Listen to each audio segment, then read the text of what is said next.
Now, as we have discussed from the beginning, agroecological process, now they have actually gained momentum across the world. And India definitely is, you can say that, one of the leaders in it. In fact, in 2019, since we are a German organization, in 2019, the German parliament actually passed a kind of a resolution that the development cooperation of Germany should be focused on these approaches, that is agroecology and sustainable agricultural aspects. And in that regard, in fact, last week there was a German delegation in India. We are actually planning to have a kind of a agreement with Government of India, where the focus, thank you, where we are planning to sign an agreement with Government of India, where agroecology will be treated as a kind of a lighthouse project, so that this transformation towards agroecological approaches in India is actually done quickly. As far as the opportunities, we all know, we have discussed this since the beginning, but just a quick recap to it. Now the national and the state agricultural policies, they are now increasingly aligned towards agroecology.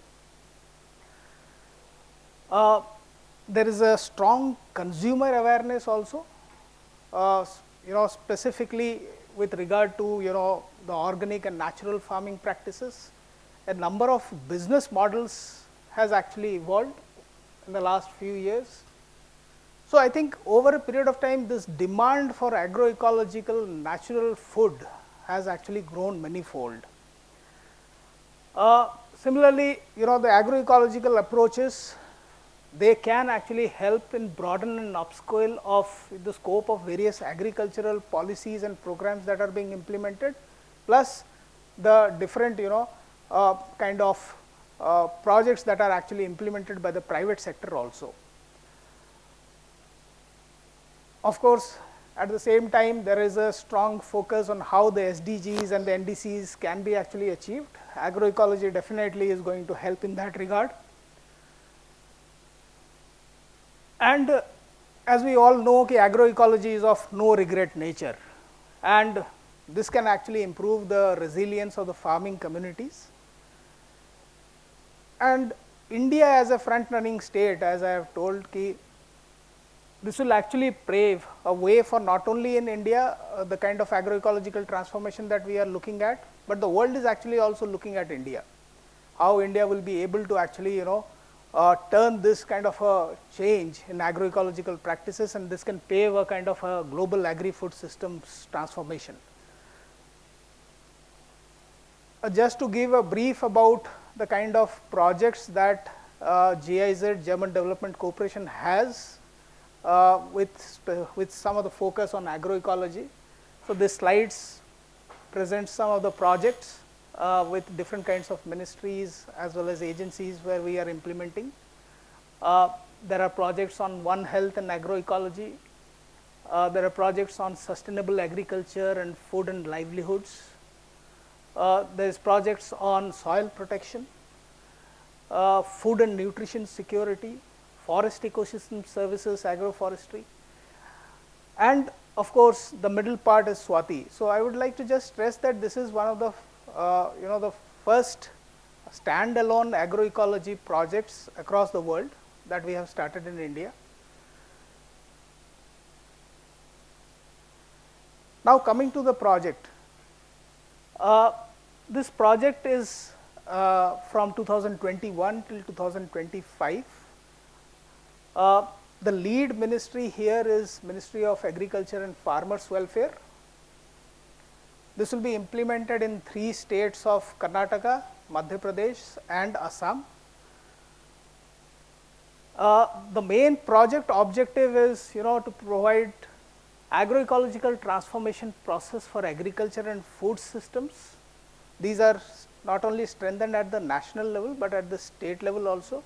So, these are the 3 pilot states that we have taken. This project is a kind of a technical cooperation project. rather than kind of any kind of funds are actually directly transferred to Government of India. So, it is a technical cooperation project where we will be providing support to at the national level as well as at the state level.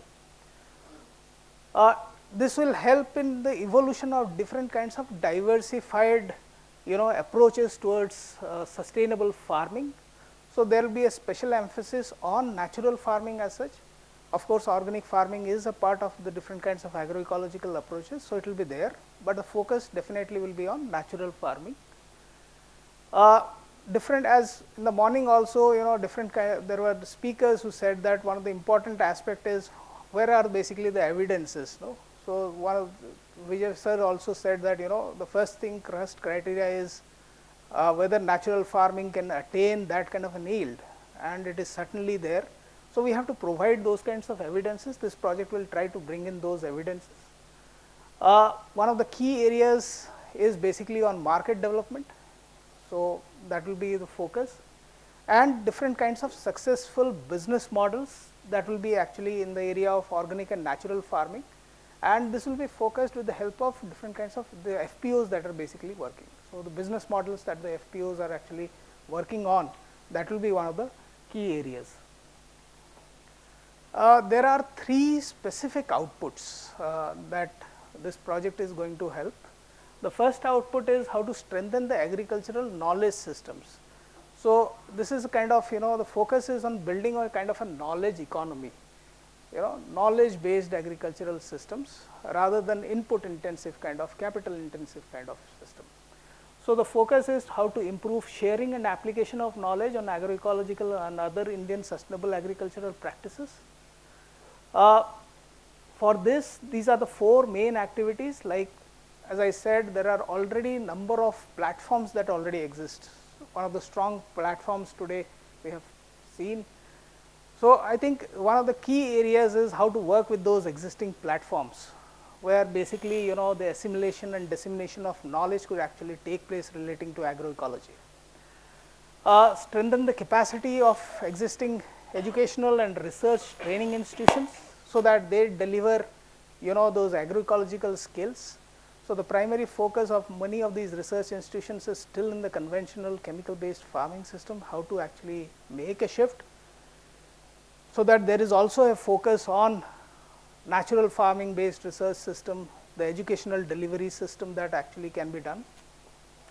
Engage with the public and private and civil societies to uptake various agroecological and other sustainable agricultural practices. So, how do they actually uptake these kinds of practices? That will be also one of the key areas, and there is also a support to conceptual development of the agroecology knowledge and research centers that we are actually proposing with Government of Andhra Pradesh. So, there basically we will be supporting.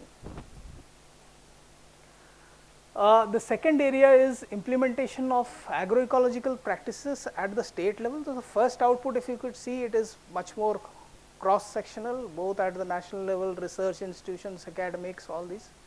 The second output is specifically focused on the state level. So, how to strengthen the policy, public and private sector initiatives that are existing in the state and their implementation. Focus will be on market development and consumer awareness. One of the points today was raised, how for example, sir actually raised this issue of consumer awareness. So, how to, because there has to be a demand, there has to be an awareness that these kinds of food systems are beneficial in long term. So, there will be a focus on that. Some of these main activities are facilitate inclusion of agroecological approaches in the state agricultural policies and plans. If these plans have components specific to agroecology, that will be one of the key work areas. Create discussions and collaboration spaces. There are different kinds of stakeholders, the producers are there, the market players are there are farmer producer organizations, how to bring them all together at a state level platform. So, it is not only at the national level, but at the implementation level also, how to bring all these stakeholders together. Strengthen the different kinds of business models, specifically for example, that are being done by the farmer producer organizations, the community based institutions. So how to work closely with them, and those business models which have been proven over a period of time, but not that as Kapil sir was saying, that not to rigidly say okay, these are the business model, but then there is a kind of a broad principles through which actually we can work. And then encourage the government procurement. This is also one of the key areas that we would like to actually see, that those farmers who are specifically focusing on agroecological approaches, their produce is also being procured. For example, the schools, the midday meals programs, so that the nutrition and the food level, the nutrition level actually increases. And support awareness raising around safe and local food. So different kinds of campaigns, how actually the children could actually know about it, how different kinds of people who are actually involved into this kind of production, they are actually able to know about it. So this awareness raising both at the consumer level as well as the producer level.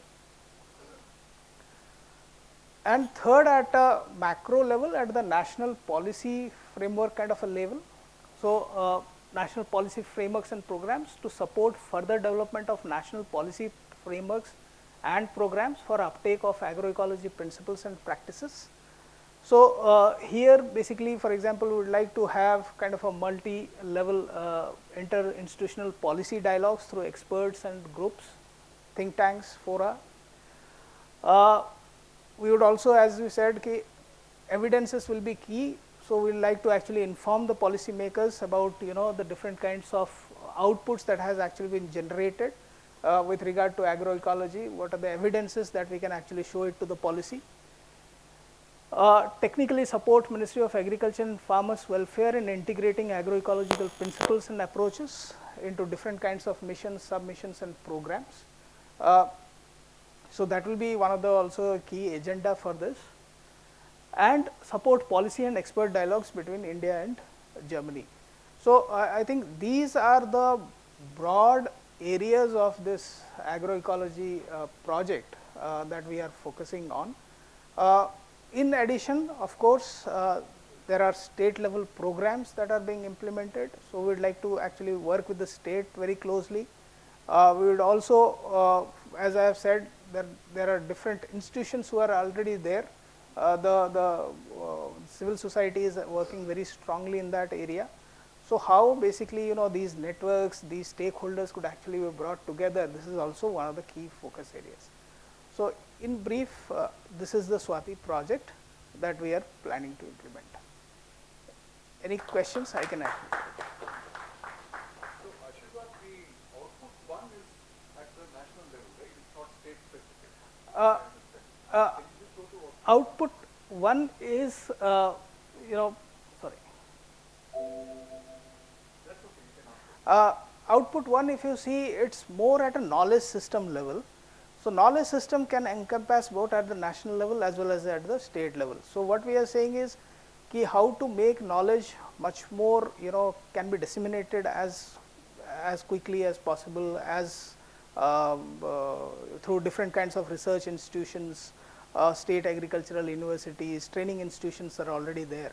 So how to disseminate that knowledge?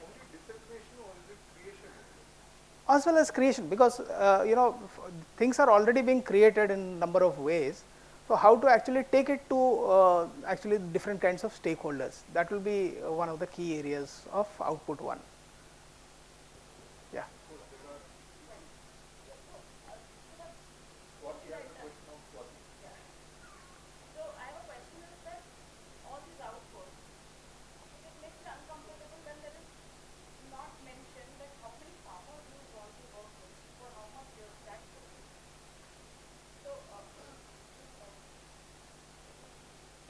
Yeah. Is it audible? Yeah. So just my issue is that there should be at least, I don't know, maybe it's there in the document, but that commitment that we want to work with this many farmers, want to in this much area, it makes, these are more generic in nature. So I just wanted to understand that, is there like a token number that you have in mind? We want to really bring change in all these states, these many farmers in the next 5 years.